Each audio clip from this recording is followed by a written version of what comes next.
welcome to the 20th episode of the Project with Sam and Lewis, the podcast that looks at projects throughout pop culture and history. I'm Sam. And I'm Lewis. And on today's episode, we're going to be talking about Project Shadowchaser. We certainly are. Which is a kind of sci-fi action film from 1992. It is.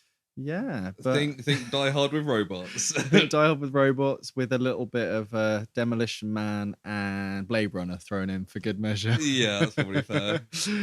But before we get into that, how are you today, Lewis? Yeah, fine. I was a bit rushed because I was watching the film last night and got really tired, so went to bed. It says a lot about the quality of the film, does it? No, I think it was just late, and then I went home and carried on watching the film, but then had to leave. So I watched the last bit of the film here just before we started recording. You did, yeah. The most close to recording that we've ever been. It's fresh in my mind. And in contrast, I finished watching it Monday night. We were going to do it Tuesday, were we? Yeah, we were going to do it Tuesday. Yeah, so a couple of days ago, which is fine. I kind of remember it still. I've got notes, so we'll see. Overall, I'm fine. It's just good. It's what it is. How about you? Yeah, same. Yeah, I've been working today as you have as well, I think. And so just rolling through, keeping that buzz going. Yeah, we're starting to get near Christmas. There's lots of talk of Christmas. The Christmas lights have gone up in town. They have, yeah. I kind of refuse to acknowledge Christmas until December. So yeah, I'm dealing with Christmas quite regularly, but still not really. It's not more got the Christmas music to make on. Plans where you're going, when you're seeing a family, when you're doing other stuff. We kind of had a bit of that in one of our group chats, didn't we? We started to have to kind of figure out when we're doing certain things. Christmas stuff, and then you've got your works due and your other socials. Stuff. But yeah, cool. Well, before we get into any other segments, if you want to skip ahead to the main topic or to personal projects, everyone's favorite part. We've got time codes in the show notes, show description, whatever you want to call them. But we have some project news, do we, Lewis? We do. So as always, I've googled the word project and picked up 2 bits of news. I actually have done that this week. I didn't have anything in mind going into it. Not very prepared, as per. But we're a bit political this week, so put your political hat on. Apologise for any radical views that might come out. Well, the first one is that because it made me laugh. It is again from our lovely newspaper we have in Britain, The Express. No, bloody 2 weeks in a row, The Express. But this headline is Brexit vindicated. IMF pulls rug from under Project Fear as UK outdoes EU's top economies. Project Fear, eh? Fair enough. What's Brexit that all about? Britain has scored another massive win. Basically, it's saying that the British economy is doing better than countries in Europe. Right, okay. Is it though? Is that... No, it's obviously bullshit because we live in Britain at the moment and the economy isn't very good. No, it's not. I think inflation hit not a record high, but a recent high. Yeah. So it's that's obviously They're basing it on projected growth next year is higher than many European countries. Right. But I think it's probably partly because our economy has taken such a hit over the last couple of years. It doesn't take much for it to improve. Yeah. No, there's a word for that. I can't remember what it is, but the after a trough, the peak doesn't need to be that high for it to show as improvement. Yeah, exactly. Yeah. And it's saying that Britain's great, but obviously in true Express way, forgetting kind of all the bad stuff that's happened. It's like when the Tories are like, "Oh, we're increasing spending on the NHS," and it's like, yeah, but compared to inflation over the last 10 years, you've done fuck all. Yeah, actually, one of the things was I think to do with hiring of police or something, and it was like the not the qualifications, but the qualifying things to get in, including training and stuff, were put down so substantially that it made there be an increase. And the other reason there was an increase is because there was a cut just before. Yeah, so they cut loads of police. So I bet a lot of those increases are just people getting their jobs back. Rehires, yeah. It counts, so... Yeah, as I said last week, don't bother reading The Express. We read terrible. It for you. Yeah. Or at least the headlines. Yeah, if they've got project in the title. Yeah. The other bit is from Vice. Right, okay. And Vice always My have something favourite. interesting. Follow them on Facebook. Oh, well, number one fan. Yeah. Got my badge. No, I did it for them. School removes student project about fascism after cops complain. Right, okay. So students at an Indiana high school in America are on their third day of virtual learning because they protested the school's decision to remove a class project about V for Vendetta. So basically, these kids did a project about V for Vendetta. Yeah. And like compared it to like cops in modern America. Yeah, right. Was it the film or the comic graphic novel? The 40-year-old comic book. Right, okay. Which I think is a lot harder on the fascism and more critical and stuff. But they made comparisons to police in America. Yeah, fair enough. The school got sent home because of it. The school got sent home. The school sent the children home. The school went, we're just going home. Apparently the cops heard about it and were like, no. Like, no. We're definitely not fascist. We're just going to, send kids home for their free speech. Yeah, definitely isn't fascism. It's quite hard to see what you are sometimes when you're kind of in the midst of it, isn't it? Yeah. when you're a fascist pig, it's kind of hard to see it, Yeah. ACAB. But yeah, it's just a bit silly. I feel like a lot of stories you hear, obviously we don't live in America, so it's hard to really gauge. We don't have what the same issues. Like. Yeah, we have some. It seems like so many police in America have like the thinnest skin in the world. Yes, yeah, it does seem that way. Yeah, it'd be interesting if there's any American police listening. I think it's unlikely, but if any of our American listeners are in the police force or anything related, just to have your input on this, to be honest, because I mean there's thousands of police in America, and obviously we only see the videos that go that's viral. What I mean. Yeah, it's very filtered. It's as with a lot of media stuff, it's kind of extremes of whatever side it is, or whatever opinion it is, kind of thing.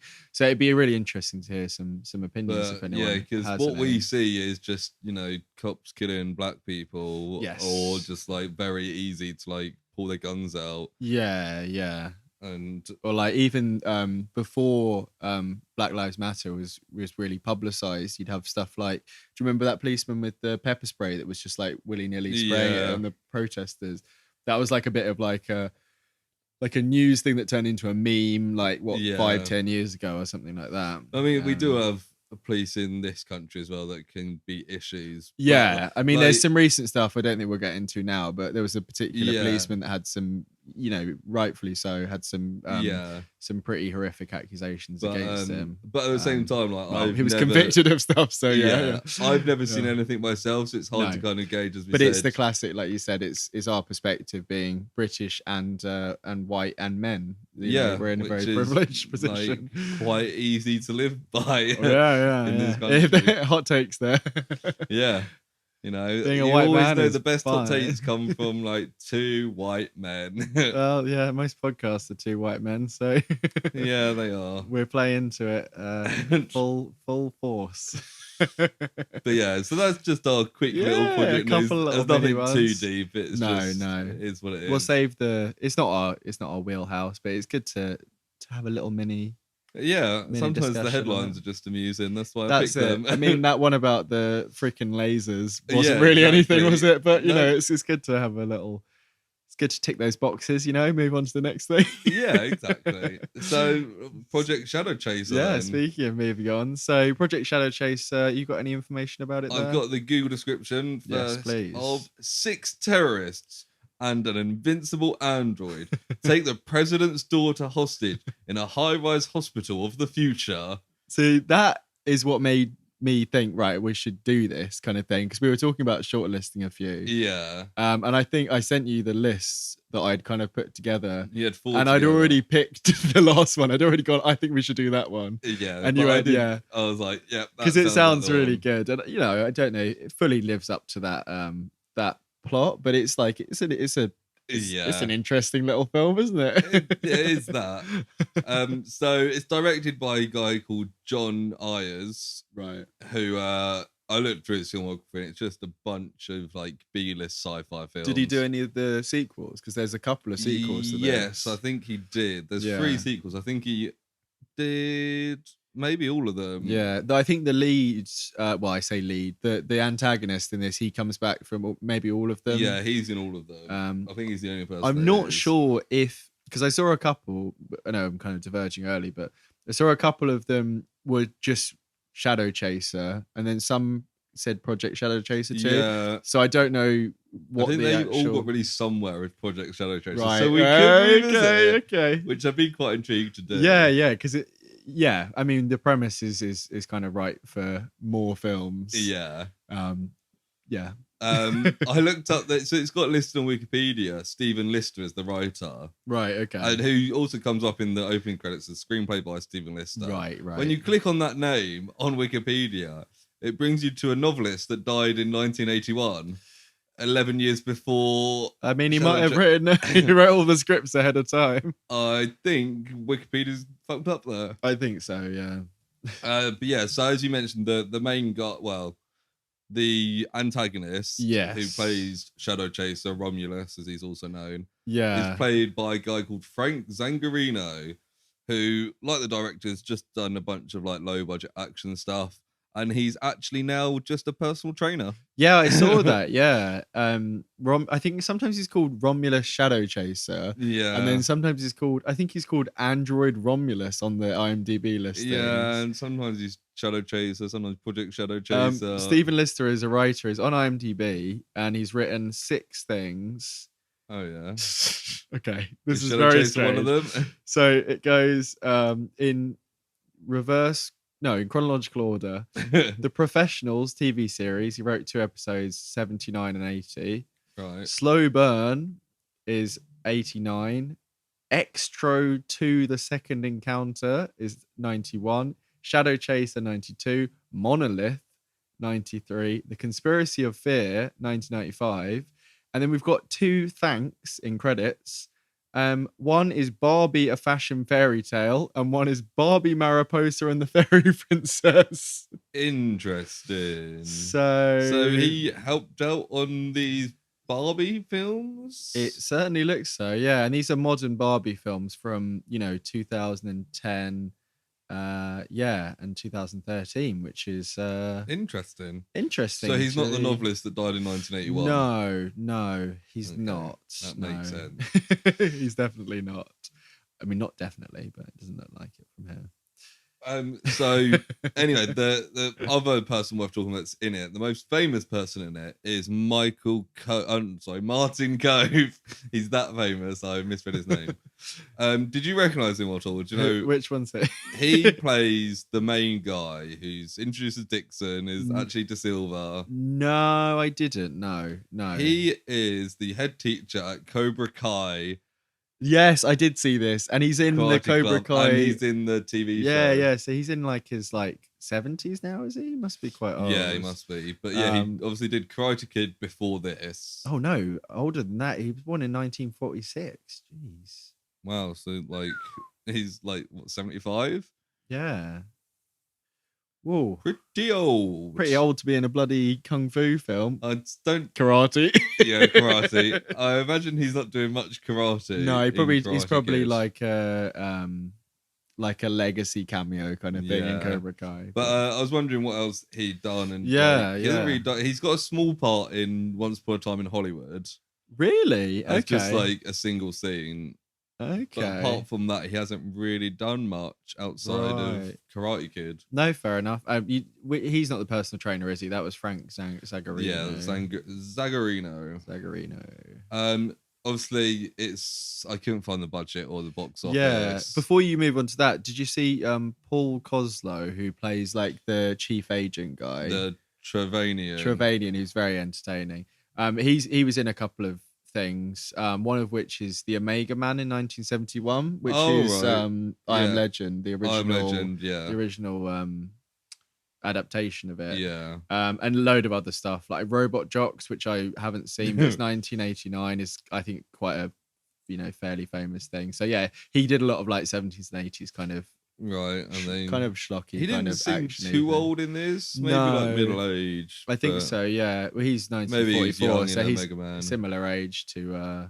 Right. Yeah, and also Meg Foster, who plays the president's daughter. She was in stuff like Masters of the Universe. Right. Yeah. See, I saw some of these, and I was like, yeah. I mean, no one's really done anything big apart from Project Shadowchaser. Yeah, which is incredibly big. Anyway, you were talking about such a big film well. that I couldn't find the budget or box office. Right. For Okay.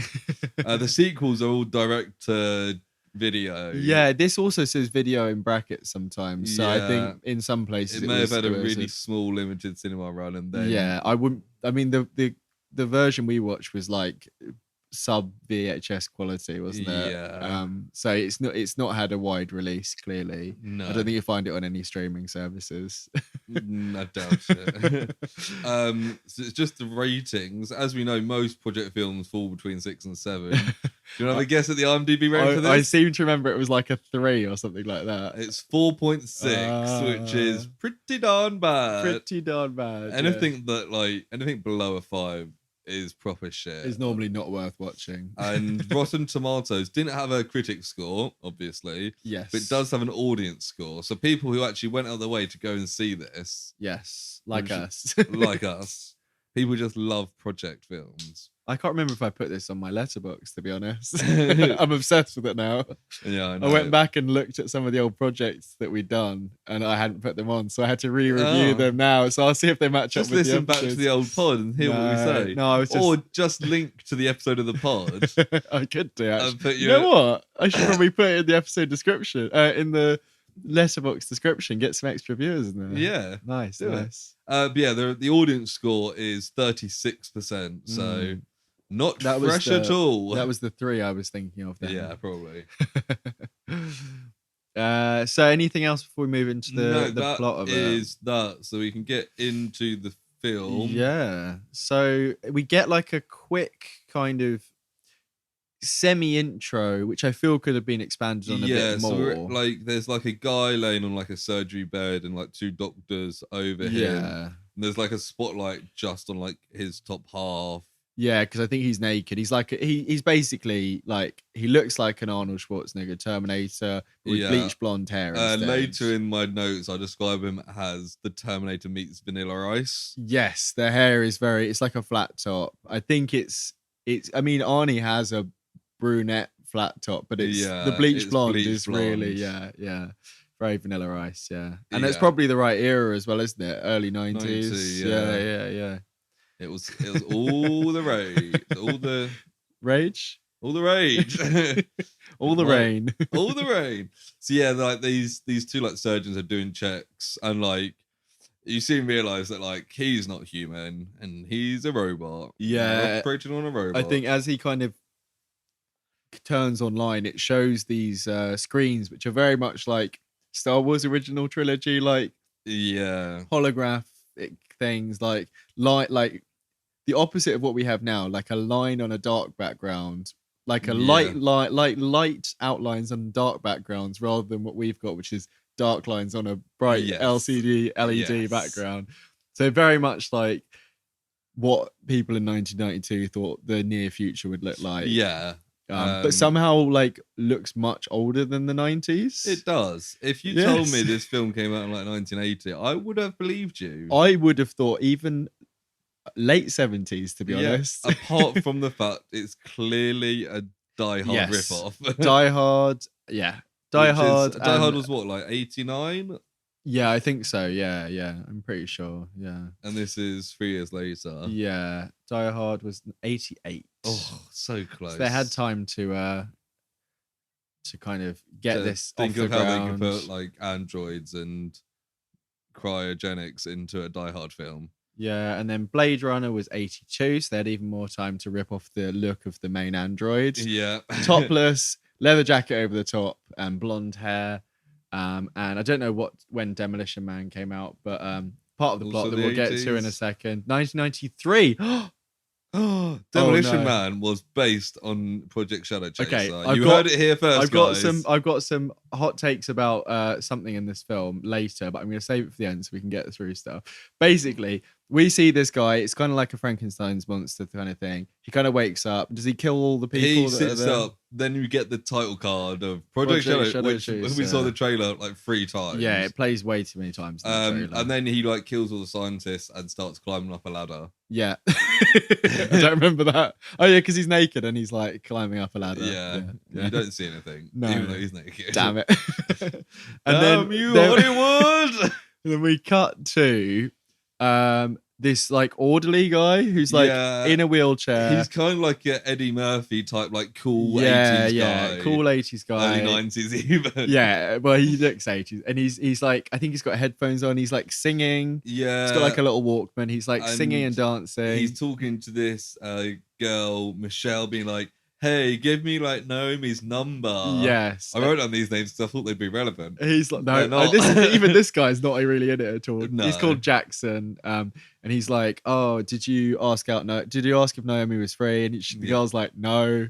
And he's like a bit of a creep, but kind of like he's charming. Kind of like a cool guy. Like... And it's kind of intercut with this POV of like an ambulance rushing to the hospital, isn't it? So we're kind of getting like character stuff, like chill stuff, mixed in with this kind of intense. And he starts like hitting on the receptionist, who I don't know if is Naomi. I think it is the one who he ends up spending a lot of the time with. I think is the girl that he was talking about. Yeah, he starts like chatting her up, and she's like, "Oh no."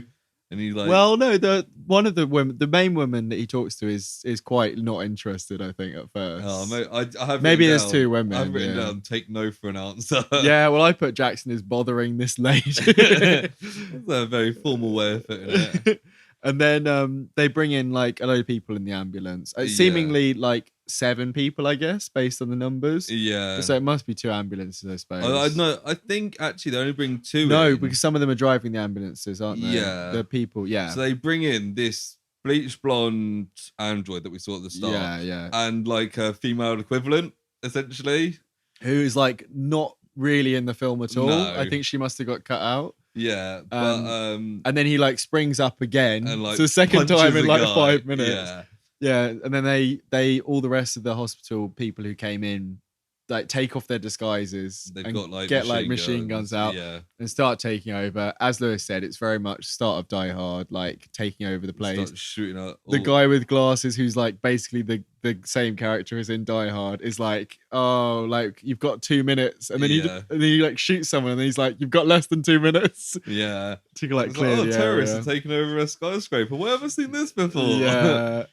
And Jackson like goes to see what's going on, and then he has like a face off with the guy, doesn't he? And the guy's like, you either really stupid or you think you're the hero, and he's like, I think I'm really stupid.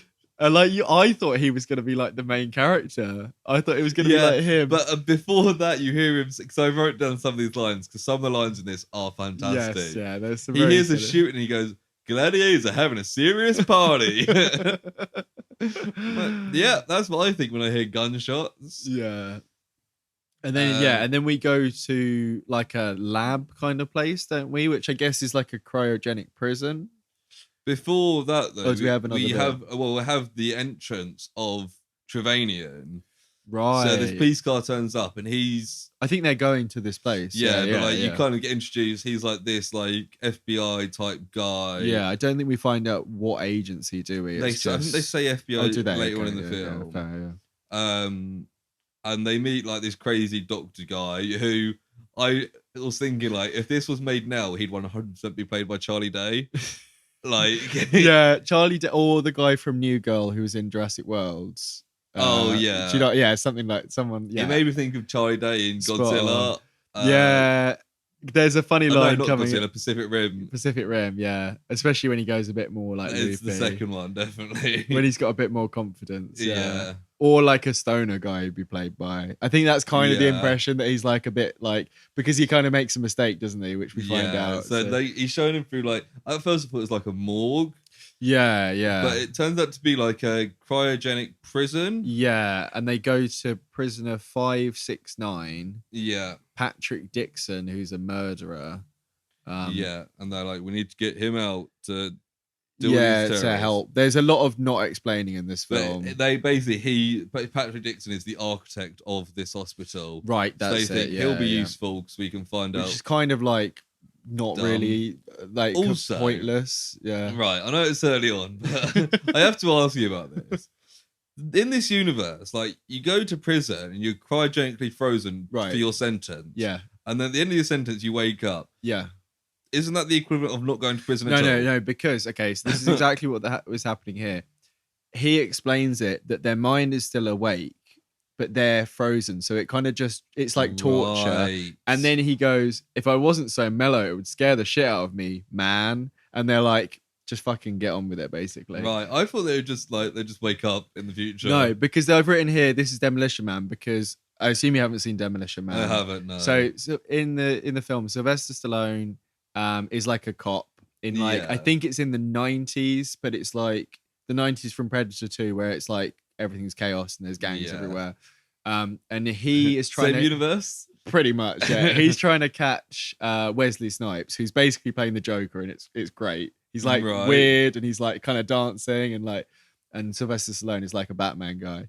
And he goes in to try and stop him, and like loads of hostages get killed. So they both get put into cryogenic prison because it's both their faults. It's a bit stupid, really. Right. And in this, I think in that it's the same thing, but basically Wesley Snipes gets out in the future and they have to get Sylvester Stallone out because he's the guy who caught him. So it's pretty much the same plot as this, but as we found out, it came out the year after. So I guess Demolition Man copied Project Shadowchaser. Well, but yeah, so they're gonna bother watching Demolition Man now. It's much better than this. It's not much better, but it's better than this. But yeah, the punishment is kind of the mental torture and stuff. Is supposed to be, I think, anyway. So yeah, they get this guy Dixon out, and they're like, "You're Dixon." And he's like, "Who?" And they're like, "You're the architect." He's like, "Okay." Yes. Straight away, you're like, I literally didn't realize until they said it. Yeah. Straight away, I was like, they've got the wrong man. Oh yeah, and he looks a bit like a more muscly Kurt Russell with a big beard. Yeah, is that what you're kind of? I kind of thought of he looks a bit more muscular Kenny Loggins. yeah. So he's got that like big beard and like styled long hair. Well, when they say they're saying about helping and getting a full pardon, and as you said, he's a bit confused, and he kind of starts agreeing to it, and the agent Trevanian's like, "Oh, you can keep pushing your beard up through your chin," and I was like, "What the fuck does that mean?" It's like growing a beard, I guess, but pushing your beard up through your chin. Is that like a fucking thing that people? Yeah, people's beard stops growing in their mouths if they push it up too much. Push it up through your chin. Oh, that's the other thing. Yeah, they've obviously he's grown a beard, so he's not completely frozen. So I don't know. Yeah, he said he's been in there 24 months. Well, he said, "Oh, it feels like much longer," and we find out that it is longer because he's they've got the wrong guy. Yeah. Why was this happening? These terrorists have taken like a bunch of hostages. Yeah, it seems like there's only like 12 people working. Yeah, only 12 people working in hospital. But you know that, you ever been to hospital? Only 12 people work there. It fucking feels especially like that sometimes. In the fucking underfunded NHS we've got here. in particularly in a big 50-story skyscraper. But I think that it's only part of it maybe or something, because there's a part later where the power only goes off in the top half. But yeah, maybe. Who knows? But yeah. And this is the bit when Jackson is with Naomi, and he's like, "Say the word, baby, and I'll kick his fat ass." To this like, there's a big muscly guy guarding, and the guy's like, "Quiet," and he's like, "Maybe later." So we're getting like a couple of strikes of him being like a bit of a wimp before he supposedly does something which never really kind of comes to fruition, does it? I think he gets a gun later, but anyway, we'll get to it. Yeah, anyway, so like Trevanian and his FBI gang are like downstairs or something, like trying to figure out what to do. Yeah. And the president calls Trevanian. And I'd forgotten the description of the film. So I was like, why the fuck is the president? I hadn't read the description before. Okay, right, good. And he's like asking for Dixon. Yes. Basically, the president's daughter is one of the hostages. Yes. Oh, it's 9 hostages, so it's not even 12. I've got it written here. Great. And one of them is the president's daughter. Yes. Yeah. But she's taken to another room, like they do in Die Hard. Yes. But she's kind of the opinion that she's completely safe because she's the president's daughter and they wouldn't dare kill the president's daughter. Yeah. And she says you haven't lived.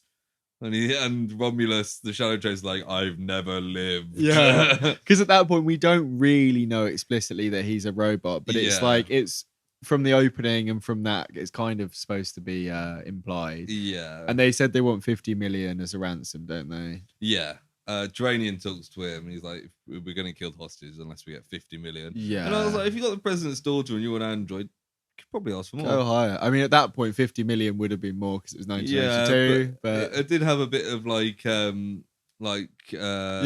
Evil. And they're like, $1 million. Yeah. I was like, oh, only 50 million.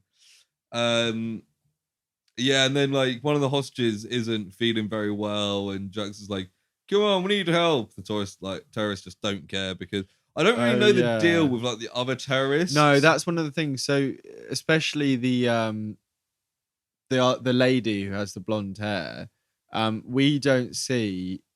I don't think she says anything. She's just there, and it's just a coincidence that she has basically the same haircut as Romulus. And the other terrorists just a bunch of guys with guns. 50 million in 1992 is worth 98.5 million today. Okay. So it's almost 100 million. Probably. But they could have, you got the president's daughter. You probably asked for billion.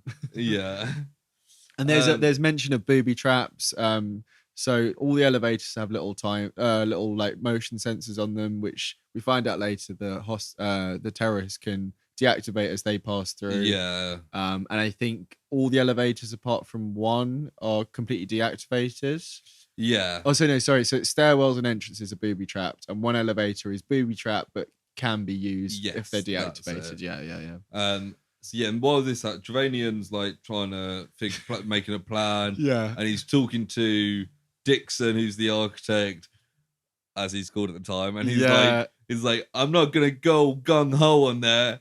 And Geranian turns around and goes, nobody's asking you to go gung ho. And then later on, they're like, he's gone gung ho. But he says, listen, Dixon, you belong to me now. You jump when I say jump. I'm gonna make sure you disappear off the face of this planet. Like, what the fuck? He's trying to kill him immediately. Yeah. It's very extreme. I don't know what this Dixon, what the real Dixon did. I don't know if he maybe did something really horrific. I know it's murder, but do you know what I mean? It's a very extreme reaction. It's basically Suicide Squad, isn't it? He's doing a Suicide Squad on him, basically. Yeah. It's funny that the reveal was he's not Dixon. He's actually this criminal. It's but Dixon's a murderer as well. What? But the criminal that he is just it was a self-defense killing is what they find out. And it's he's more of an athlete, isn't it? It turns out. But it's being revealed that it's rough combat John McClane guy. Yeah. And it's but he's done no more than that's what Dixon. I've got here is he really an architect? He's fucking built. He's this muscly guy. He's more muscly than John McClane, he's closer to a Arnie, really, body he's type. Much less every man. He's got he looks like a wrestler, basically, doesn't he? With an 80s wrestler with the hair. He's got a bit of a mullet thing going on. He's got quite a wide face. He's quite so after they do that, a helicopter lands on the top of the building. Yeah. And a strike team with Dixon in it go and try Dixon. And get down the elevator shaft. And they sneak in and they're we're going to need to bypass control panel. And then they bypass the control panel. Yeah, I kind of switched off in this bit, to be honest. Yeah, and then they all get in the lift. What happened here? I think they thought they took the control panel, but they actually didn't. And then it flies down. It was booby trapped and it fell, but Dixon is hanging on to the wire. Right, okay. So they all fall. Which happens again later, I think, doesn't it? There's a bit where he's hanging on something. Quite possibly. Yeah. Anyway. The lift hits the bottom and explodes. And then they're like, damn it, all our men are gone. Yeah, except Dick. They don't know about Dixon know. At the moment, yeah. But he's now in there on his own. And we find out a bit about Romulus because they're doing they've got a video feed with him, which also has infrared. And they're his skin is colder than humans and his voice is subsonic Yeah, we pick He's up got different kind of like a ways. bit of like a voice. Like it's not super robotic. No, but it's slightly put through like It's an like a auto-tune little type bit of thing. like if someone's got a really deep voice, but like a little bit deeper. But then Yeah. like, do you know what I mean? Like it's not completely like unhuman. And then we find out he's a robot, and they're like, "Oh, Dr. Kinderman was on Project Shadowchaser." Yeah, they call him his subject Romulus Shadowchaser. Yes. Yeah, and he's created by this Dr. Kinderman for military research. And Trevelyan starts his carries on with his good lines by going, "Jesus Christ, Kinderman, you son of a bitch," and just like stares off into the distance. Trevelyan just talks like he is kind of 100% the best like a character. Boston accent or like a New York accent? Kind of like, yeah, it's like an East Coast kind of accent, but very kind of like working class, like he's working man. It's very much like a cop, kind of like a stereotype of almost like a police chief kind of thing, like a really frustrated police chief. Yeah, in his mannerisms and stuff. I do like his like character throughout this as well. It's so funny. Like I mentioned to you, Lewis, that I already sorted a clip. And I'll tell you when we get to that bit, but I don't know if you can guess. And not I'm guessing it's going to openly. do something to do with Trevelyan. It's something to do with Trevelyan, where he just says something very funny and then has a very funny reaction to something. You son of a bitch. He says "you son of a bitch" a couple of times. Yeah, it's great. And then Dixon's sneaking around. Yeah, so he's the only survivor. He's like quite a lot of this film is him sneaking through like the air ducts or like in through the ceiling, which is very familiar, isn't it? If you saw a film. What was it? 5 years before? 4 years before this, starring a man whose name rhymes with Deuce Billis. One Willis Bruce. But he gets heard by one of the terrorists. Yeah. But he sneaks away very loudly. Yeah, there's a lot in this part where he's just kind of like. There's a bit where he's just watching the woman out. It's very strange. Yeah, and there's lots of bit where like he's sneaking and nearly gets heard, and he does some more sneaking and. Yeah, even the bit where he has a bit of a confrontation and he like somehow gets back up in the air and runs away. Some of the bits in this like really don't make sense. There's a bit later where it literally just cuts to them in a different situation. Yeah, like it's mad. And we get another Trevelyan here where he says he's talking to Romulus on the video. Yeah, Romulus says there's like 3 hours left. Yeah, and he goes, "Romulus, you son of a bitch. I don't know who or what the hell you are, but you just murdered 5 of my people." And it's We're talking about the lift exploding. The people in the lift, yeah. And then there's the very sick man. Yeah, the one who was sick before. And Romulus throws him out the window. He's like, "We're going to send this man down to you as a gesture." And then he just chucks him out the window. It's quite good. It's quite good. It's like, this film was like 93 minutes or something, wasn't it? Like it was quite fairly breezy. Like, there is some stuff that could have cut out. Fun parts in this. Yeah, like this is the kind of B or C movie kind of film that you expect to see quite a lot more of. Yeah, we haven't done too many things like this really. But we will do Project Shadowchaser 2. We will, and there was a one that was almost. We won't spoil it, but it was almost in the Project October, and we changed it for Zomboid. I don't know if you remember. I think we might save that for next year, just because it's this kind of tone. I think it's 91 or something. So it's a remastered VHS copy that I found on like an Italian horror website. So cool. Yeah. Anyway, but yeah, after Trevelyan's talked to Romulus, the president's daughter, son of a bitch, who. I don't know about you, but I didn't know her name until the last 10 minutes. Yeah, literally. So she's called Sarah, but we don't find that out. We hear quite a lot at the end. We hear it quite a lot at the end. I think maybe it's when the president comes into it, maybe. But for most of this, she's just the president's daughter in my notes. I've even called her PD for a couple of things because... Later on, I referred to them as D&D. But the president's daughter is like snuck away and she finds herself in like a men's toilet. I think before that we find out the reveal about De Silva. Yes. Yeah. So Dixon's on. He's got like a walkie-talkie connection with Trevelyan. Yeah. And he's like, "Hey, I'm alive. And by the way, I'm not Dixon." Dun dun dun. And they find out, it's Michael De Silva. Michael De Silva. And Yeah, and then they do like a fax thing where they get a fax through of his file, and it's like this fucking I love it because it's so like analog, but also like it's meant to be futuristic. It's so ridiculous. It's like a fax, and it's like he's got his face on one side and his, which just goes to show that they never checked any files because it'd be a different guy. I guess he had a beard when he came out, but like, and they're basically saying to him like, hide, like we don't want you involved in this. Just hide. We find out that he was a pro football player. He was a pro footballer, and he killed a redneck in self-defense in a bar. Yeah, and he claimed self-defense and was put away for it. And so he was away for longer, which is why he said it felt like longer. Yeah, and we get a line from Trevanian, which is, "I put a goddamn football player up there." Good stuff. Yeah, definitely the character of the film. And this is the point that I paused it last night because I wanted to give it my full focus. Yeah, so you kind of didn't really get into it. You kind of got the that's setup. What I figured. I was like, I'll finish this tomorrow. We're about half an hour in at this point, so it's about that's right. Yeah.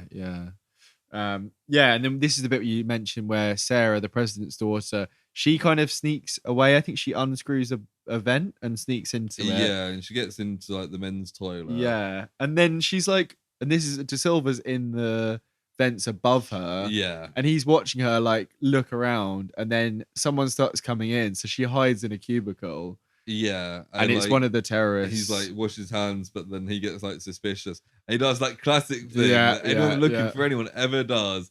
Goes in the toilet and knocks the door, stool by stool, very slowly, with like a big, like purposeful footsteps in between.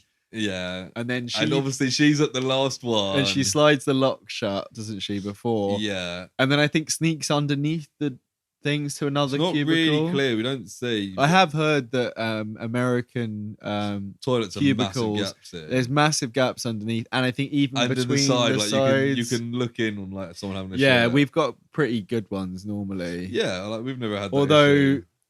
The only issue really, which I actually experienced last night. Oh yeah, story time. Story time with Sam. Is I was gonna use the cubicle.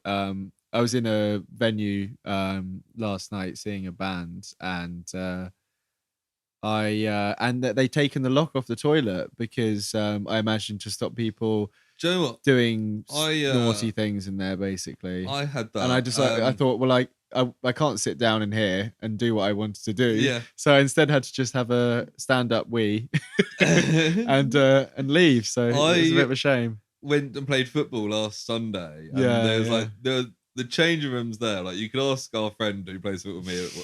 It's like a horror film prison. Right, okay. And I really needed to sit down on the toilet, if you will. Just have a little sit down. And I went into the toilet, so like none of the lights worked. And I was going, there was like 10 cubicles there, and like 8 of them didn't have locks on. Right, okay. One didn't have how many toilets? 10. 10 toilets. And 8 of them didn't have locks on the door. Wow. One didn't have a toilet seat. One didn't have a toilet. So I used the other one, but it was so pitch black in there, like you couldn't see anything that's going on. It just reminds me, I think we were talking about it on Friday, the Market Diner, which is in town in Brighton. Yeah. Is a lovely diner. It's open like this all episode night. Brought to you by the Market Diner. By Brighton Market. It's a nice place, especially after a night out or something. Like, they do food all night and everything. But the toilet, you have to kind of go into like a concrete basement, and you open from like quite a basic diner. And you open the door and it's like dark, and there's like swinging bulbs, and it's literally you go down into a basement. Yeah. And then there's like the toilets are like fine, but just to get to them you have to walk. It's like walk in a movie where they bust into the back of a restaurant, and it's like a weird alleyway. There's no floor, it's just like uneven concrete that's had nothing put on it. And if like you've had a few and it's like it's an all-night diner, so I've only ever been in there like past midnight. You say passed out. I wouldn't be able to get in there. But anyway, so she doesn't have any of these experiences. Sarah, the president's daughter. Yeah. Sarah Biden, should we say? Yes. I mean, I'm going to know about that later on. Actually, she had her diary stolen, unfortunately, by the terrorists. Yeah. But so he opens her stall. She's not there. He goes back to washing his hands. Yeah, I don't know why he's taking so long to wash his hands. He's trying trying to wash the blood off his hands. It's very COVID, Lady Macbeth style. Yeah. And she smashes him over the head with like a toilet seat or something. Yeah, or maybe the back of the cistern thing, take off.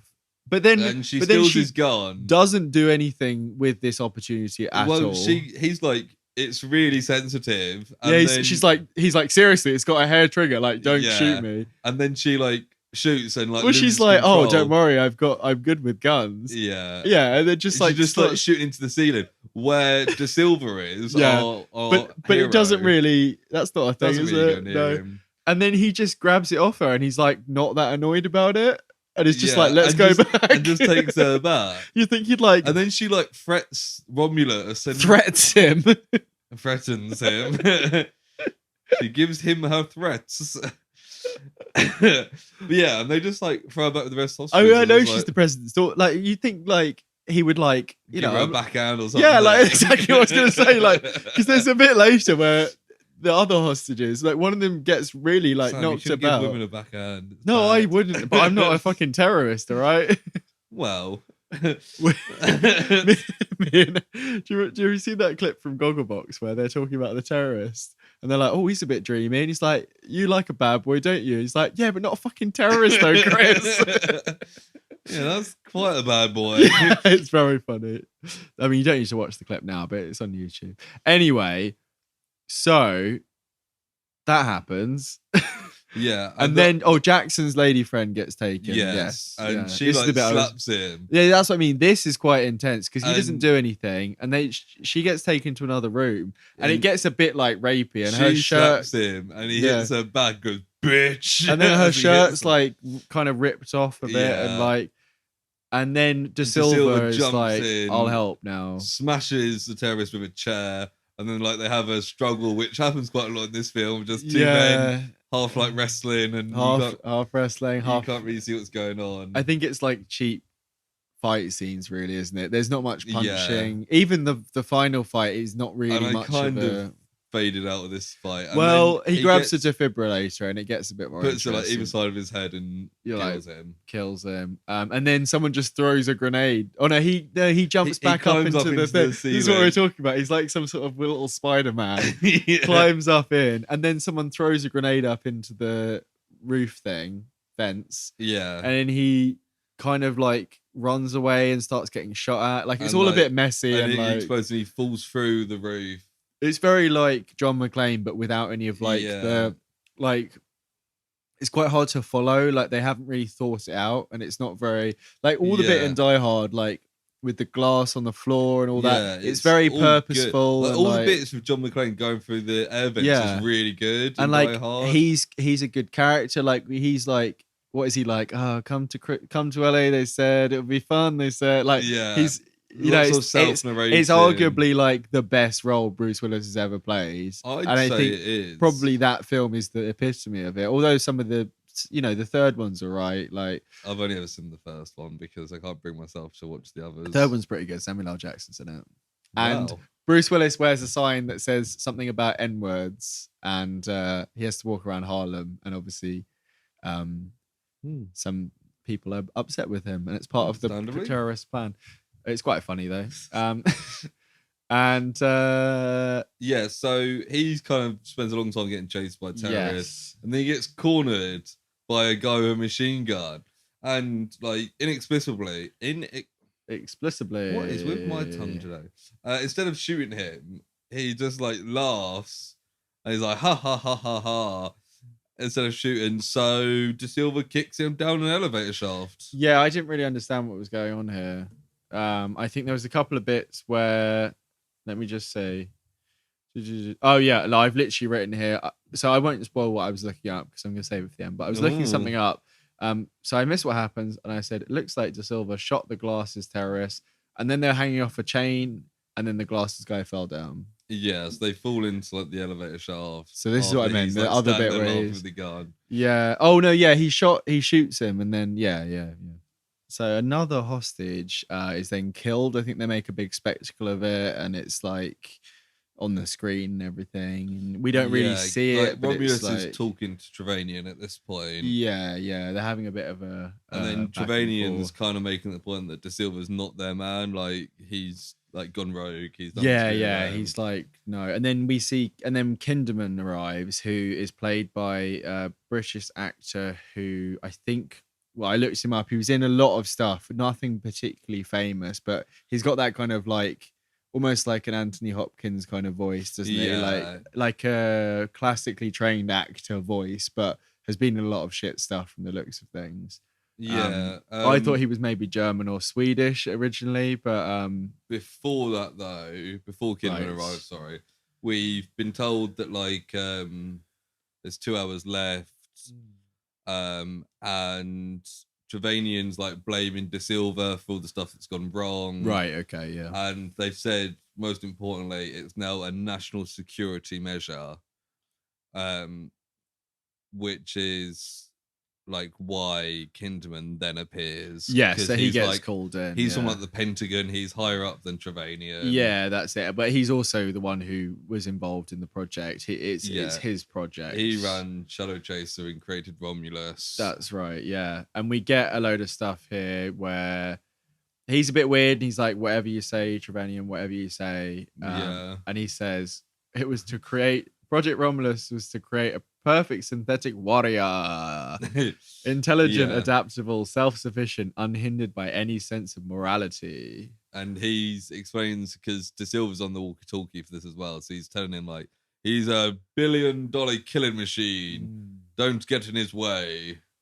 And at one point, I think it's just after this, De Silva is like, I don't know who this guy is, but this guy's stairs definitely don't reach the attic, which I think is supposed to be like he's unhinged or he's dumb or he's not got any brains. Or this is a very interesting, and then De Silva walks in on the daughter hiding, and like she attacks him. She just like smacks him over the head or something, doesn't she? And they kind of have a struggle, and it's he goes, do I look like a goddamn terrorist? And she goes, yeah.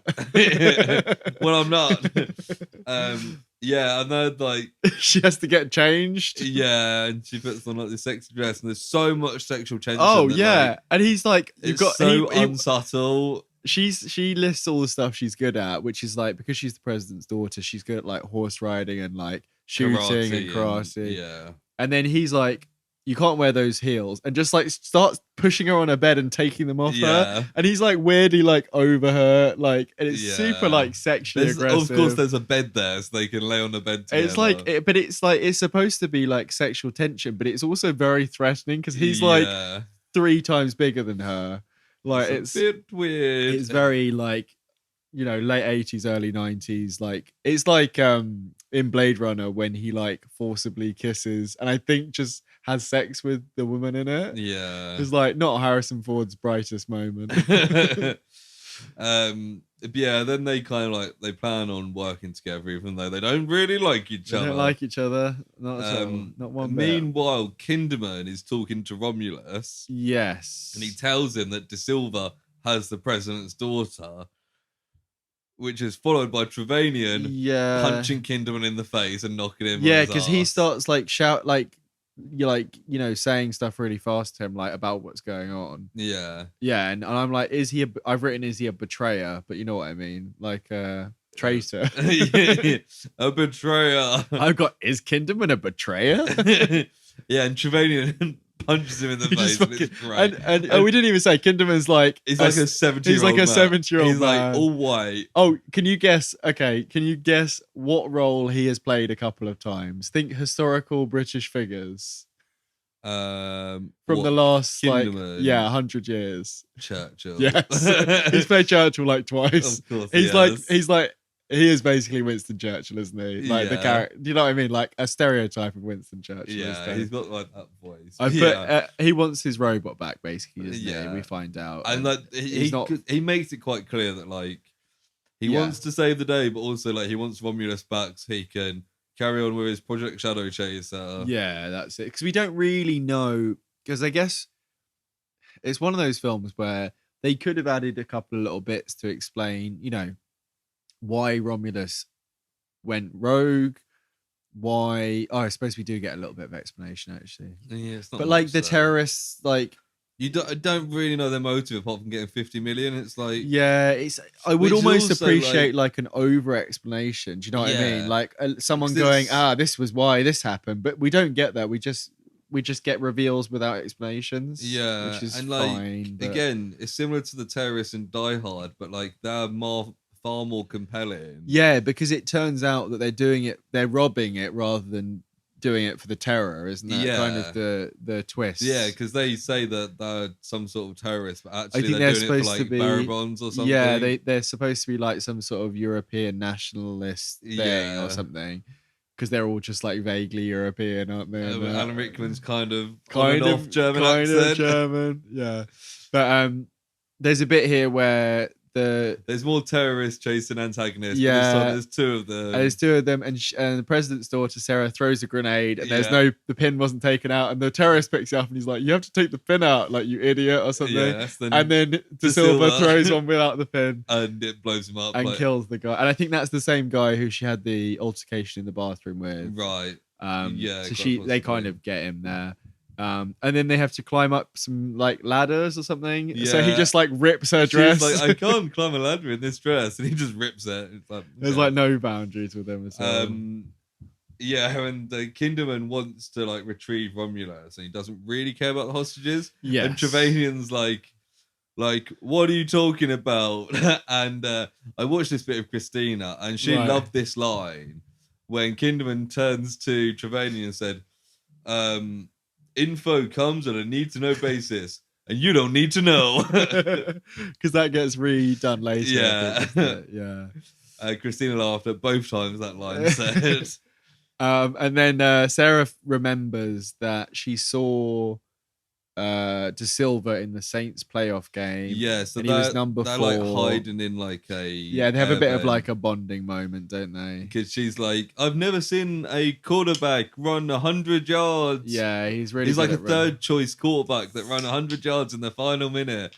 And I was like, she knows American football, obviously, so knows of him. And I think it's supposed to be a bit like a girl likes football. Yeah, but I feel like it's quite a nice moment where it kind of shows her to be like, even though she's a president's daughter, showing her be a bit starstruck is quite nice. And she has got some depth. It doesn't really it develops her. It doesn't really develop him at all. Before that, it's kind of been that like princess damsel in distress, where kind of looking down on everyone. Because even when she's like, I've got all these skills, it's like, oh yeah, of course you do, because you're the president's daughter, and he's probably given you like private education for well. Also, how old is she? Because she could be about 45. She could, but the president also looks about 80, so... But she's not... I mean, you know... She's not really a conventionally, like...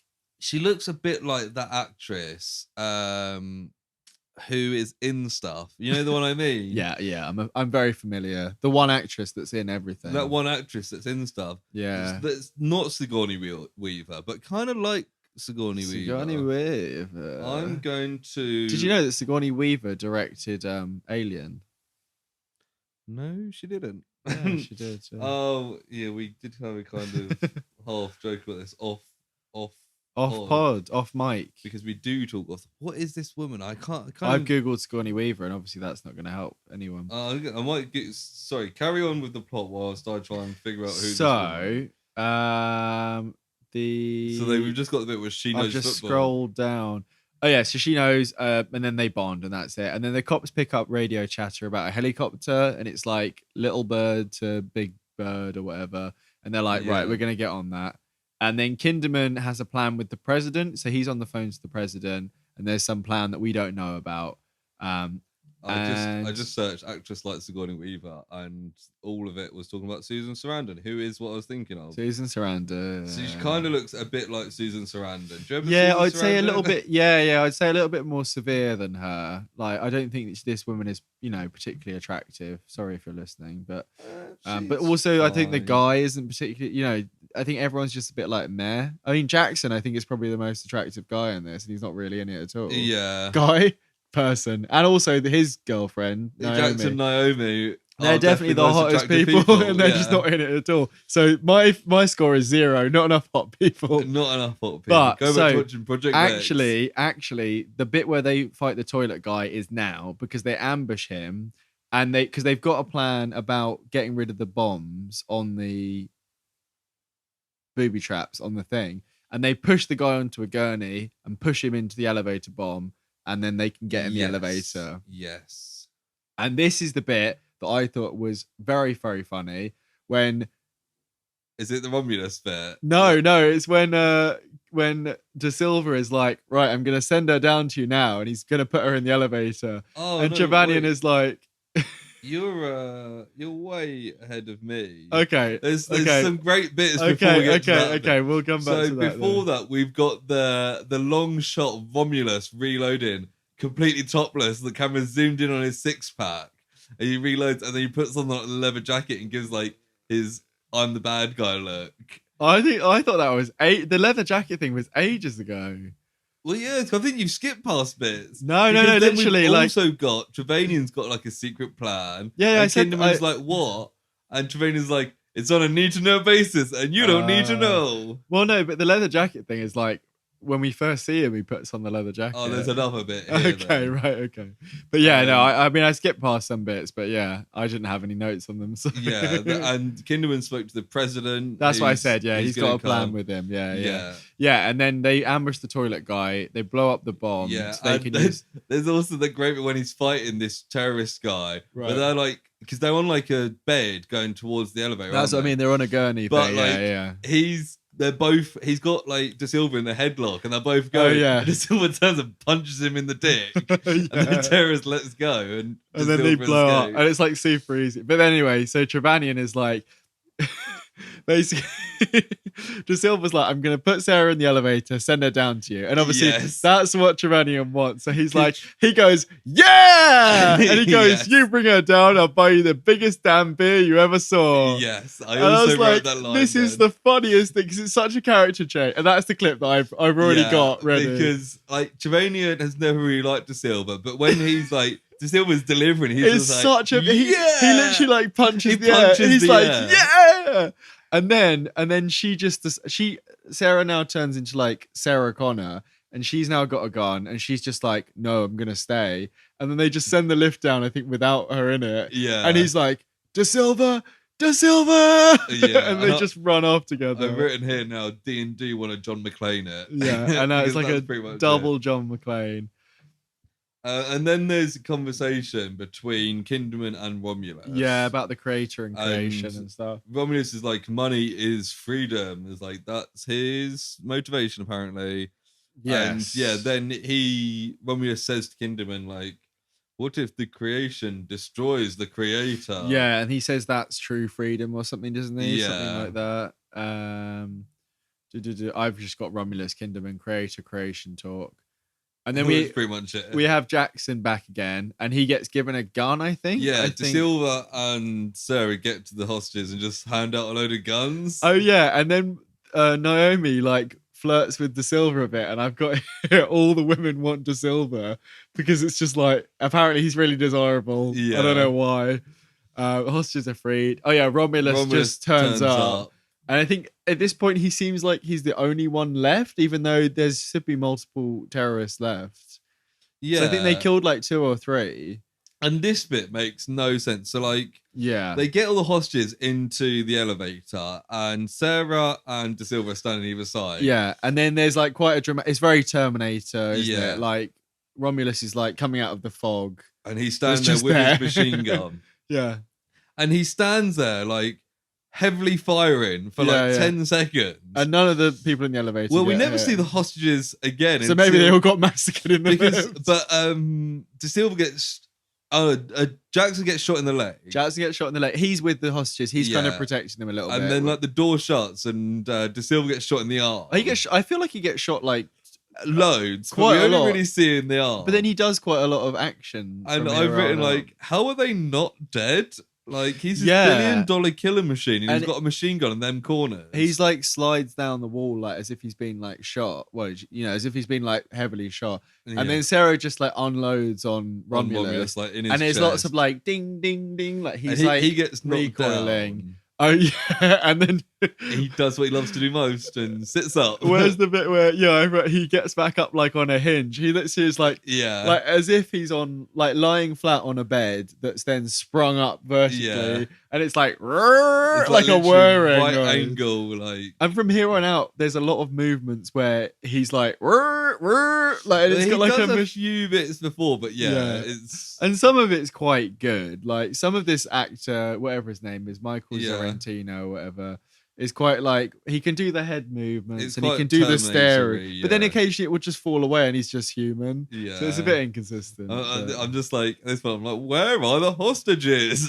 There's a lot of them running around, and then there's the funny bit with Romulus. Lots of bit of just Romulus following. There's a bit from the trailer where they're in the air vents and Romulus just smashes his head through the tiles. And what does he say? Going somewhere. A little bit more threatening than that, though. Going somewhere. Yeah. And then that's the bit where he just cuts to them running. I've written that inexplicably, that was really getting to me there.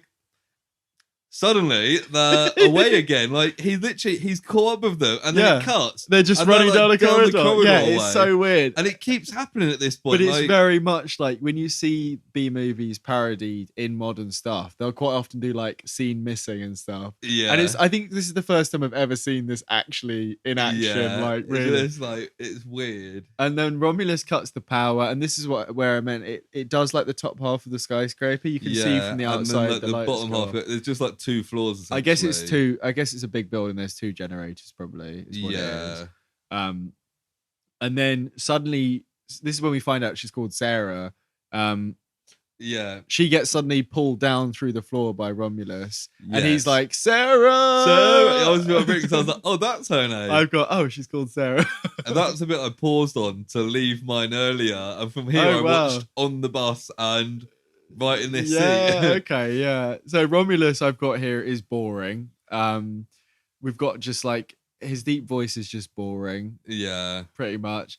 Kinderman's got a plan. Silver's like made a bandage for his bullet wound that's bleeding loads. Yes, there's apparently a dart filled with acid and ZSV, I think. There's quite a cool bit where he talks about it will blow his head up by causing an android embolism. Yes, which I've written is a great name for a band. Android embolism. But before that, Kinderman and Tavanian have been told time's up. Oh right, where's the money? And Kinderman says the president's going to bring it. And we have like shots of the president's car. Right. And then they talk about this like micro explosive called the android embolism. Yes, yeah. I've got like, president is here now, seems silly. He looks like Joe Biden. He looks like Joe Biden. So much like Joe Biden. It's just like this old man in a suit. And it's like from in the 80s and 90s, every film that featured an American president looked like this. Yeah. Well, isn't Harrison Ford the president in Air Force One? Oh yeah. So, but then he's like the hot president. Ford, yeah. And then we find out. Is this the reveal now? No, not yet. Oh, okay. So Kinderman and Trevanian are like arguing, the president disapproves, and they're like, Romulus is like, the president needs to give me the money. Yeah, I missed that, and I've written like, why the fuck is the president coming to the handoff?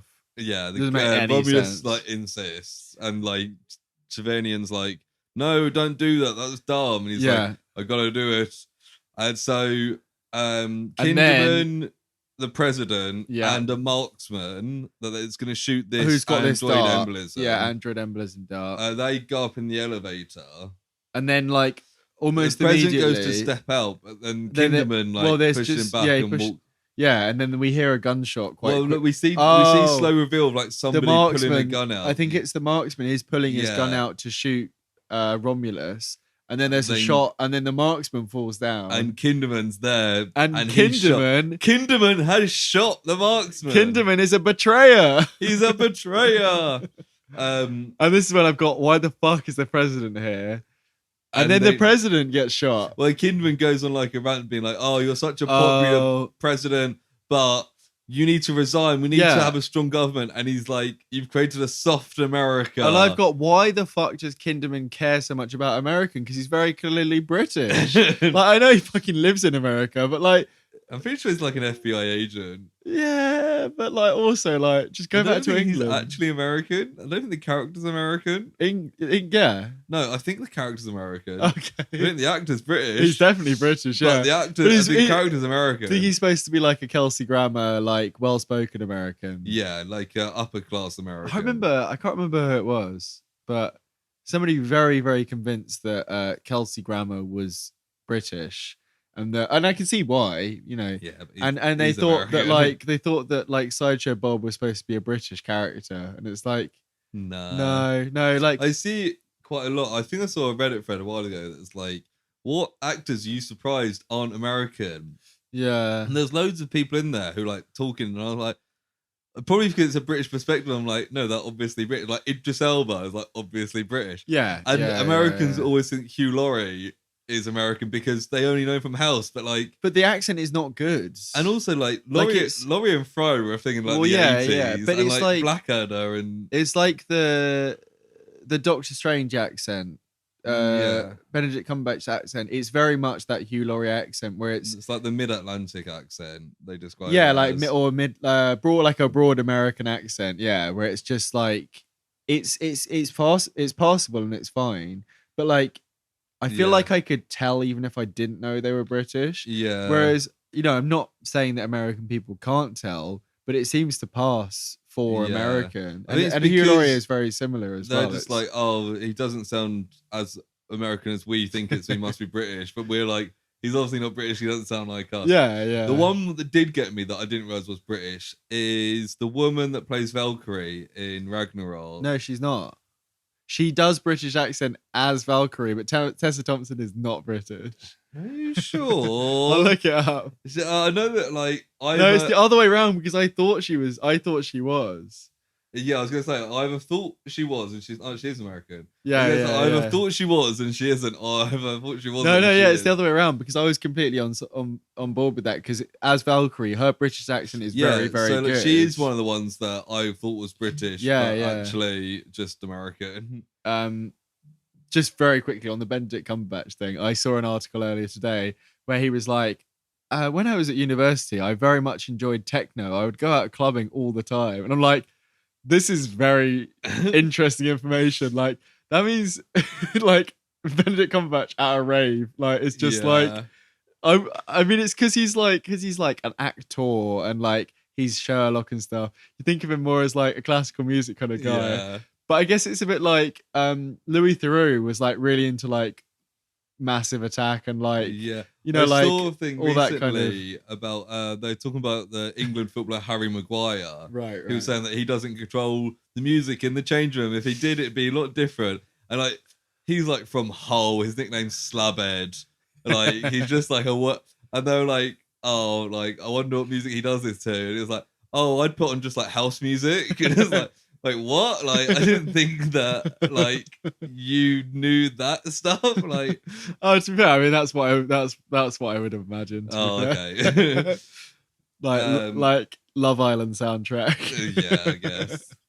Anyway, so where were we? So the president shot, and then we see Kinderman, and Kinderman goes, she's had enough, kill her. And we think, right, Sarah's gone as well, and it's off screen. We hear like a bang, bang, bang off screen. And then the booby traps are counting down. De Silva's like, it's all going to blow in like 5 minutes and or 15 minutes. The elevator with the marks and the president has come down, and Trevanian finds the president. President's been shot. And Kinderman calls in the helicopter for them to be picked up on the roof. Yeah, and we see the woman who died was not her that is killed is the blonde terrorist and not Sarah. Yeah. So she was like, she had no lines. She was completely pointless, and she should have had different hair because it's confusing. Yeah. I haven't made any. There's a subplot going on this, but they're like, oh, when they hear on the thing that the helicopter's 50 minutes late, please go to find location. Yeah, and there's a bit where like they they stop it from taking off or something. Yeah, so don't this they? is a bit like he calls in a helicopter, and they arrive just as it's taken off, and they're like, "Stop, stop!" Yeah, and yeah. then it cuts there. We don't know what happened with it. Right. Okay. Yeah. Yeah. And then we get some Romulus stuff, and it's 15 minutes till the building's going to blow up. He's doing a lot of his head turns and wide eyes, and I think actually I've kind of come around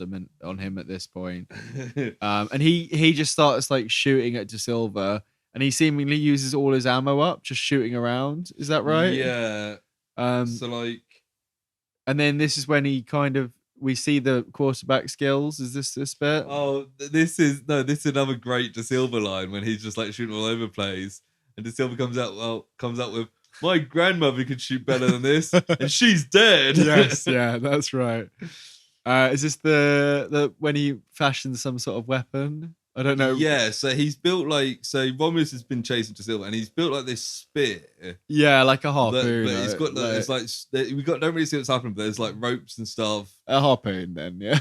Yeah, but there's more to it, I think. Yeah, not really. I mean, he just uses his quarterback throw. Yeah, and he chucks a spear hits in Romulus like mid-drift, and then Romulus goes, "Big mistake," and then we see that it's like tied to a stack of computers, like very 90s, like big, like a mainframe almost, but it's like on like a wheelie thing. Yeah, and like a server kind of thing. And De Silva kicks them down the elevator shaft. That's right. And obviously Romulus gets dragged with it. There's some good stuff here, isn't there? This bit is fucking ridiculous. So so Romulus falls down and De Silva like turns away. Yeah. But then it turns out Romulus has grabbed on to like the ledge. And he starts like he grabs an back axe up and then starts whacking his hand. And he chops off a load of his fingers. And we're like, and the elevator door closes, we're like, ooh. And then suddenly it's like, he's back again. Yeah, and he's like hanging on something higher this time. And then there's some punching. And they wrestle. But it's mostly grappling. I've written punches, but it's mainly grappling and like throwing stuff at each other. It's like wrestling, isn't it's it? I genuinely wouldn't have been surprised if either of the or both these guys were like pro wrestlers. Because this is very like, you throw a chair, you throw something. And Romulus is clearly much stronger here because a couple of times he whacks De Silva and he does go flying and stuff. De Silva like sprays him like a fire extinguisher or something. I think just before that, I think there's a stuff with some scalpels because one of the scalpels goes into Silva's leg. Right. Because it comes up a bit later. And then fire extinguisher in Romulus's face. And then he pours like a bottle of water over it. No, it's fuel. It's fuel. I thought it was a bottle of water, but it's gasoline. He pours like gasoline and then lights him, and then he just like runs off on fire, doesn't he? Yeah, and we're like, thank God he's finally gone. Yeah, and then he's like falling around the room for quite a bit before he runs off just on fire. And then the helicopter's like arriving. Kinderman's there. De Silva's trying to like climb up the stairs to get there. Kinderman's still got Sarah as a hostage. Yeah. De Silva's trying to get up the stairs to get there. The helicopter's arriving. And there's some weird like ADR here, like additional dialogue stuff where it's like dubbed over them talking and it's super clear. Sarah goes, "You'll never get away with this." And Kinderman replies, "I've already got away with this." But it's like there's like wind blowing around from a helicopter and they're just like speaking normally. It's very funny. After that line, the helicopter comes down and it's full of the FBI people who went to get it. So they went to a different airfield. And it's the same guys who like got the facts earlier. It's like the secondary FBI characters that aren't really in it. And De Silva reaches the roof and goes, "Sarah!" And then there's a bit of like a confrontation, and then the scalpel comes back into play, doesn't it? Kinderman like throws Sarah to the ground. Yes, and I think he's gonna like shoot one of them or something.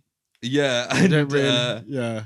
Oh, is it the scalpel? That's what I mean. It's the scalpel. He pulls it out of his leg, like out of his thigh. This is why I thought it was the android embolism thing. Well, I don't think that was even a real thing. I think that's the. Oh yeah, because obviously we didn't really cover it, but.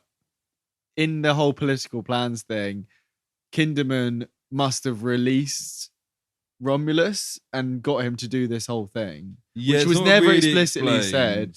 But he didn't just come and take over the plan. I assume that he masterminded it because he was unhappy with how soft the president was and stuff. But anyway, at the moment of kind of peak whatever, De Silva like pulls out the scalpel from his thigh and just like throws it perfectly. Kinderman, it hits him like dead between bullseye. the eyes. He looks like where Bullseye's target would be, the Marvel character Bullseye.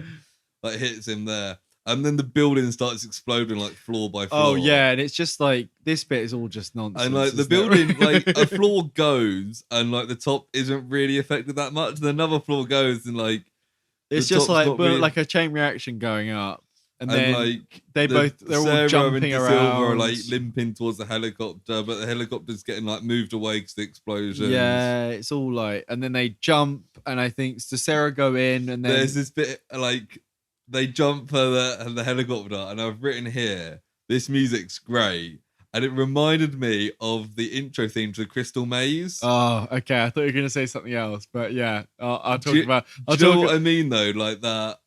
Yes. Do you remember the intro music to the Crystal Maze? Yes. There's not listen like a classic British TV show where there's another theme. You'd have to there's do another stuff. theme from that era that it is almost identical to, and I will talk about it very shortly. I will talk about it very shortly.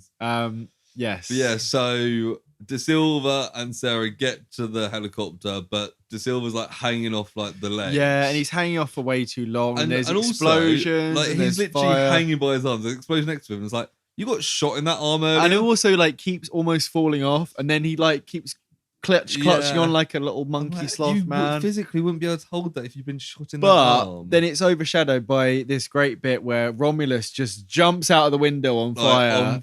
And he's just like, rah! And he jumps towards him and he's about to grab him and then just misses. And just falls down. And he's falling for eight. And it's just... And he's still on fire. It's very much like Alan Rickman falling down, but done so much worse and on like a green screen. And he's just...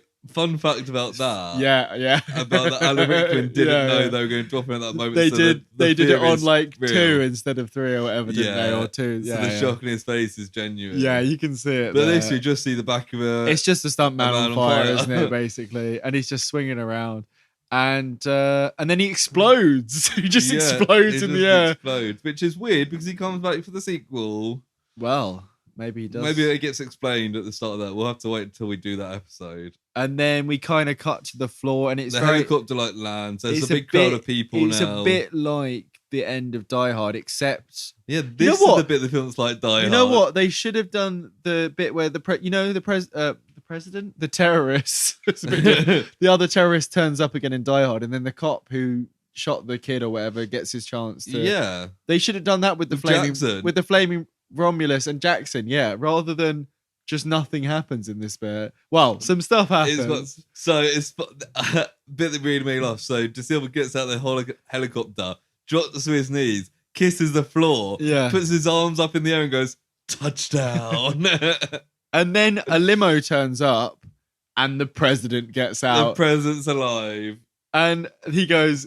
Trevanian goes, Kinderman, he never had a monopoly on android research. And De Silva goes, you son of a bitch. Like, yeah, it's good stuff. Very good I thought because that's the first time those two have met since it was revealed. Yes. And that's kind of the only interaction. I thought it was going to be more of like, come here, man. Like, yeah, and effectively they've got LMDs, is what it is, isn't it? Like life model decoys from Marvel.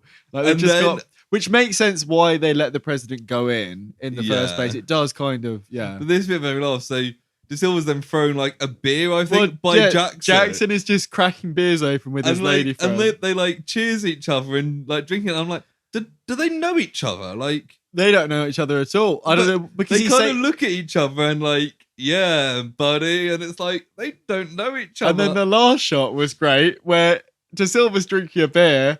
And he just decides to pour it over his head, and then it just freeze frames. Pour a beer over their head, Sam. Okay, so there was a period when we were at university. We used to go to the same. I guess you call it a club night, but it was more like it was a club night. It was like indie rock club night every Thursday at uni. It was amazing. We wouldn't miss it. We'd often get cheap rosé, and we knew the DJ there as well. Just give us a clipboard. We just list all the songs. It was amazing. And for some reason, there was a period where because the beers were particularly cheap and I got very excited about this night, I would sometimes just on the dance floor pour a beer over my head. Yeah, it's kind of thing that's, adolescent to early 20s. Very uni sort of thing. Yeah, it was fun and it was like a bit of a thing, and like people would get a bit beer on them around me and be annoyed, and it was yeah. But anyway, I thought that's channeling your inner De Silva. I thought, what are the chances this bloody De Silva is a man of my He's full on kind. Project Sam in it. Project Sam. But yeah, and then the credits roll. And we get some more cool credits music. More cool credits music.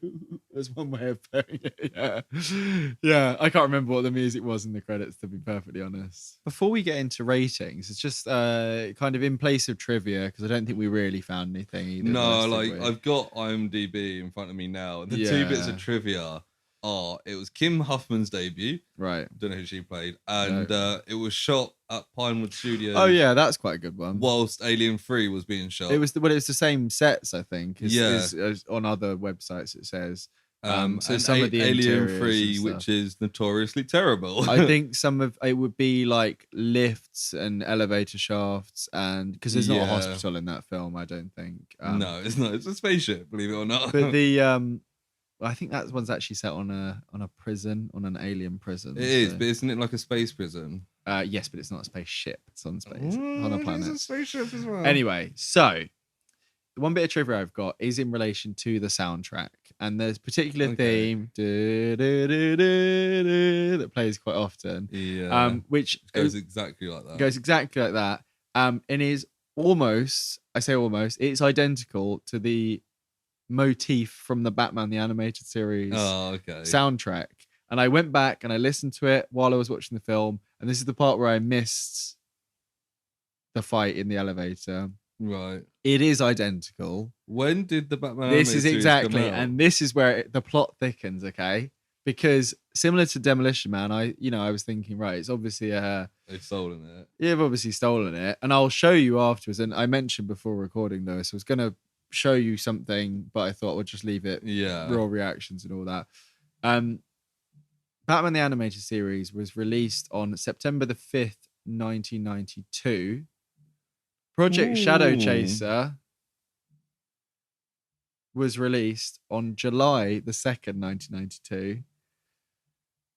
So a couple of months. Either Danny Elfman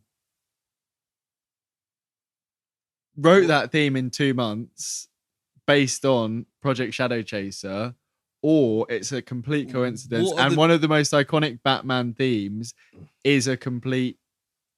What are the chances that Danny Elfman would have seen Project Shadowchaser in the first 2 months, and then it's possible. It's very possible. I don't know when the theme was written. So the music is by Shadowchaser by Gary Pinder. That sounds like a pseudonym for Danny Elfman, if I ever heard one. He's got he's non-existent if you search him. Honestly, the picture on Wikipedia is Etat de Siege for Project Shadowchaser. It's what? Etat de Siege. Oh yeah, it's like the French State title. of Siege, which is also a French film from 1972. Wow. But yeah, I just we've got a mystery on our hands. If anyone knows the Batman the Animated opening, you'll recognize it, and I've actually got it here ready to show you. Do you want a full list of films that Gary Pinder did the music I would love to. It's one of them Batman the Animated Series. Project Shadowchaser, end of list. And Barbie, Mariposa Nights. So apparently that's the only soundtrack he did. Maybe he is Danny Elfman. Wow. But yeah, that's Batman the Animated Series was ranked by Wizard magazine as number 2 after The Simpsons in greatest animated TV shows of all time. It is pretty good. Of which Danny Elfman also wrote the theme. He did. So Danny Elfman is clearly the biggest theme man of all time. What? Well, I won't go that far. For TV shows. Yeah, because he also actually when this is not it is related. Me and Amy were having the discussion about, we had a particular theme in our head and I thought maybe it was Lord of the Rings. Oh, no, I thought it was Star Wars. Sorry, not Lord of the Rings. I thought it was Star Wars. It was Harry Potter, but it turned out it was the end of a Harry Potter song, and the first half is like completely different, basically. And we went through a load of Danny Elfman stuff, and he's a great theme writer, but bloody hell, like there's a lot of very similar stuff. Lots of jingle jangles and like. But it's the same, like Hans Zimmer is very Hans Zimmer. Although his soundtrack for June is slightly different and it's very good. No spoilers for June. Yeah. Anyway, let's get into our ratings. Yeah, I hadn't given this any thought, to be honest, but I've been thinking about. I don't want to be. I'm thinking like actually, like when I saw the IMDb and the Rotten Tomatoes, I thought this was going to be another My Science Project. You know what? I feel like I want to be. I had fun with it. I did have fun with it. I think Trevelyan's a fun character. De Silva's pretty fun. Did we find out if Trevelyan comes back for a sequel? Because if he doesn't, I'm not nearly as interested, to be perfectly honest. I'm not sure he does. But you carry on talking and I'll let you I thought Romulus like had his moments, but at the same time, I'm like, if you take the android, the cryogenics, the future, the president's daughter out of this, you've just got Die Hard. I don't think anyone's back apart from Romulus. That's so annoying. Yeah. Yeah, no, you're perfectly right. Like it's almost good because it reminds you of the other ones, and you're but I was like, you take all that stuff away, and it doesn't really make a massive difference on the film. Oh my god! For number 3, I'm making a point here, Sam. The actor who played Jackson is back as a different character. Oh, nice! Because it's like in the future. Yeah, maybe he's a clone. Yeah, as I'm saying, like if you took out like the cryogenics, the android, the president's daughter, it doesn't really make any difference to this film. No. Like they're not really necessary. And then the film's just Die Hard. Yeah, it's just with like worse characterizations, but it's like it's short and it's like there's some annoying like kind of long shots where people are like walking around or climbing through elevators. That's the thing. I think it could have been an hour and it would 90 have been minutes. breezy. You could easily cut half an hour out. And it wouldn't make a difference. I mean, like it was fine. Like it's a proper like B. It was a so bad it's good kind of thing, really, wasn't it? Like I don't think it's a good film in any way, but I had fun with it. It wasn't as like irritating as My Science Project. Like it was just like a dumb, schlocky. I think it was probably a worse film than My Science Project. I disagree. But I think it was a better watch than My Science Project. It was more fun. It's definitely more fun. What are you going for then? I think I'm going to give Project Shadowchaser a 7. Yeah. Because I know it probably deserves lower than that, but I enjoyed watching this. Like and some of the characters are hilarious. Yeah, to be fair, like I think I'm going to go for a 6, but I can see what you're saying. Like I think, and to be honest, like it does have its twists that. Yeah. So it like Kinderman and even De Silva. De Silva not being Dixon, Kinderman being bad, and the president still being alive. I expect most people that watch this wouldn't guess all 3. No, I think you're right. So like I guessed De Silva and kind of half suspected Kinderman. President being alive was a surprise to me. Yeah, fair enough. You kind of predicted Kinderman more, but didn't see De Silva coming.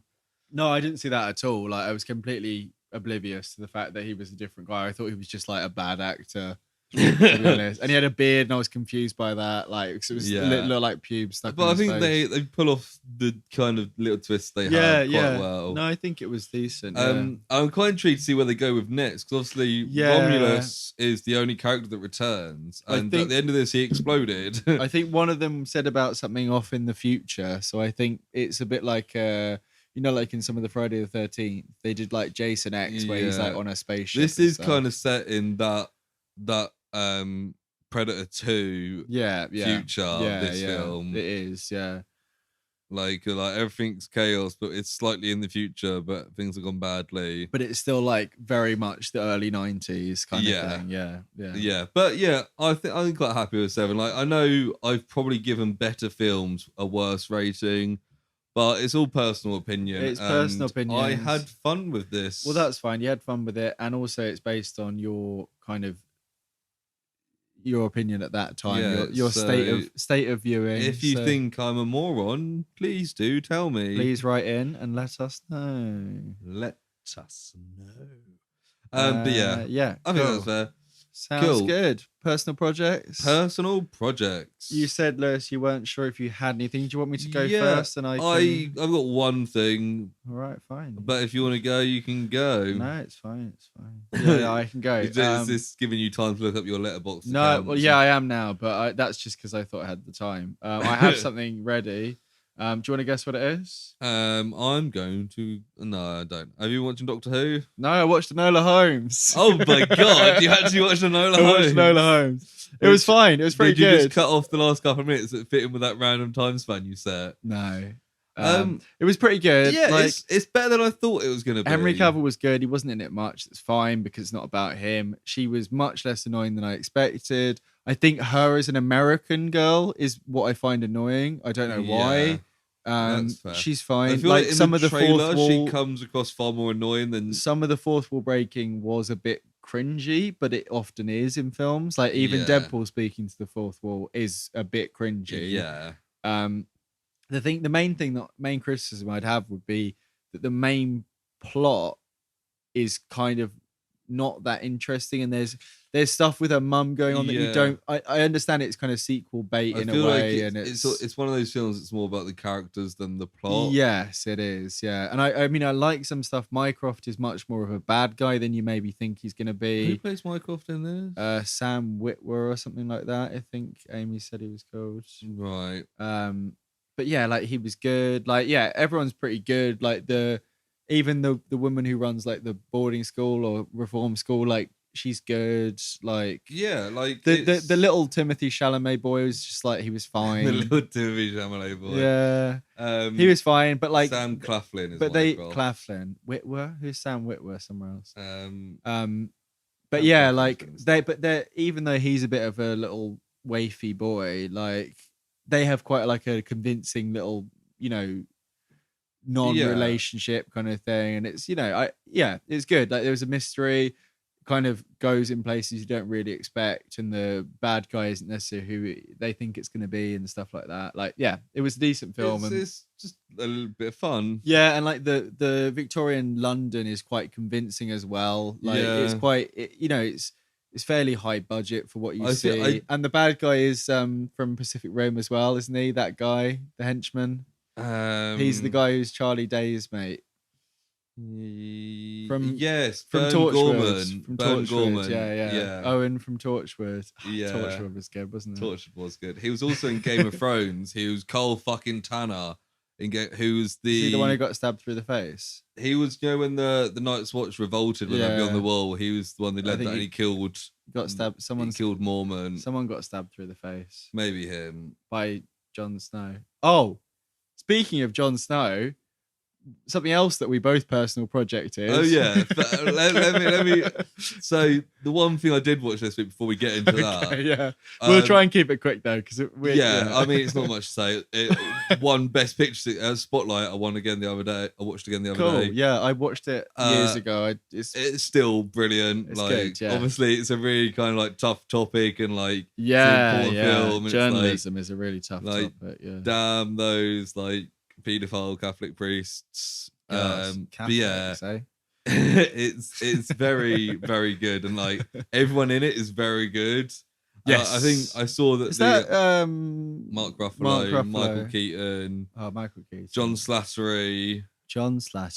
But I remember I read a bit of trivia that was like the guy that Michael Keaton's playing said Michael Keaton turned up at his door and was just doing an impression of him for like 5 minutes, and he was like, oh my god, this is so creepy. Like it's like I'm in a mirror, but I can't control what I'm doing.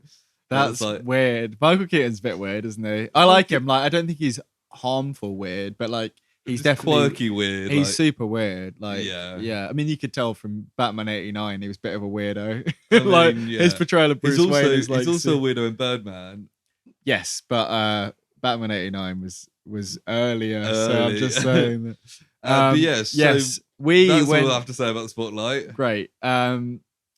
Me and Lewis went to see the newest Marvel Cinematic Universe project. It's not the Eternals. It's just Eternals. We'll keep it brief. In the time since we watched it, Lewis, have your opinions changed? What do you think? My opinion is pretty similar to what I felt it came out. Where like it's fine. I had fun. It's very flawed. Yes. There's some bits I thought more about, and I'm like, yeah, that was silly. There's a lot of stuff that is not particularly well thought out, but it had potential. It didn't fulfill, but it was fine. Yeah, it was too long, and there is too many characters. I've heard like some like podcasts and reviewers talk about it, yeah, and I'm like, oh yeah, that is really dumb. I think we're probably of the same opinion that coming out of it, we were critical like, but fairly positive. I had fun. It had flaws, but I had fun. But since then, lots of plot things, or when you kind of read discussions around it, you're like, that bit was really. I think we listened to a couple of the same podcasts where they, maybe slightly more critical about it than we were. And like, I don't want to fall into that thing where like, it's a Marvel film, so I'll defend it, whatever. No.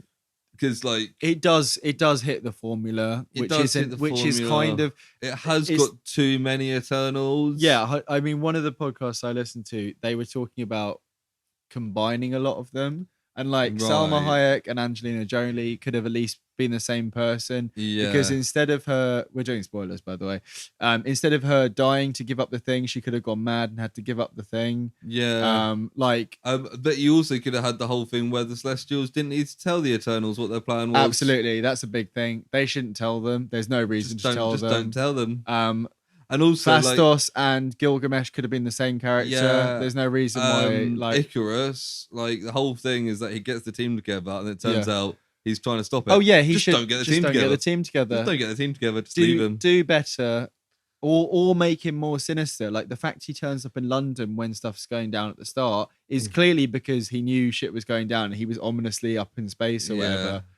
Just maybe show that. Maybe. Like, or when we first came out, like I made the criticisms of like the deviants didn't need the plot line they had. They could have just make them more involved, and maybe Icarus was like with them or something. Like it's kind of see what because they kind of join up, like they kind of fight together for like 2 seconds, and then they're not because they go to different.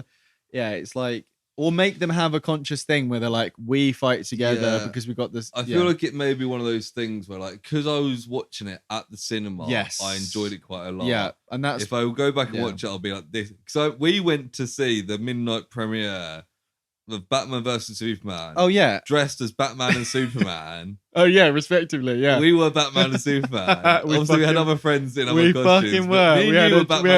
We had a Jim Gordon. We had a Lex Luthor. David was Jim Gordon, who we David was Jim Gordon, and a couple others in varying states of fancy dress. First, like in the cinema, and only time we've ever dressed up for a. Yeah, it wasn't even a proper premiere. It was just a midnight. Superman.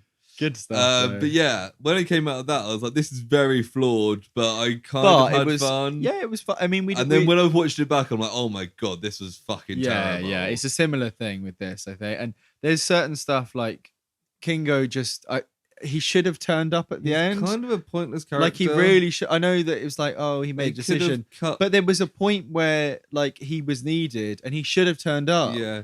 And Kamal Nanjiani beefed up loads for this, and he didn't need to bother. His arms are out a little bit, and and also he's got way buffer since, which is fine because that's his choice. He's just skyrocketing in his buffness. Also, Icarus flies into the sun. It's very funny. He does fly into the sun. The valet guy is quite funny. The valet guy is quite funny. Sprite. Is evil, then good, and then a child, and don't really care. And then she's not a child. Well, and then she goes to school. She is a child. Yeah, she goes to school because also she's only like 7,000 years old. She definitely needs to go to school. Yeah, they were talking about it on a podcast where they said just to have her not go to school. Wait till she looks like she's a bit older, and say that she podcasts about this have you listened to? Two. Whoa. 2 out. You should create your own opinion, 2. man. Yeah, I know. I'm just regurgitating Except other people's you listeners, opinions. you should just repeat what we say because we know best. We know best. Anyway, yeah, so it was fine. Like, you know, it's fine. rating wise, who knows? I'm not doing Kit a rating. Harington is barely in it. Carrington, that's what reminded me. He's only in it so they could have the. I thought he was fine, to be honest. Like, people have been quite critical. He was probably more. He was fine. He was probably more engaging than most of his time as Jon Snow. To be honest, he's in it for like 10 minutes at the start and 10 minutes at the end. If he's teaming up with Blade, it would be fucking brilliant. Yeah, like him and Mahershala Ali. Mahershala Ali.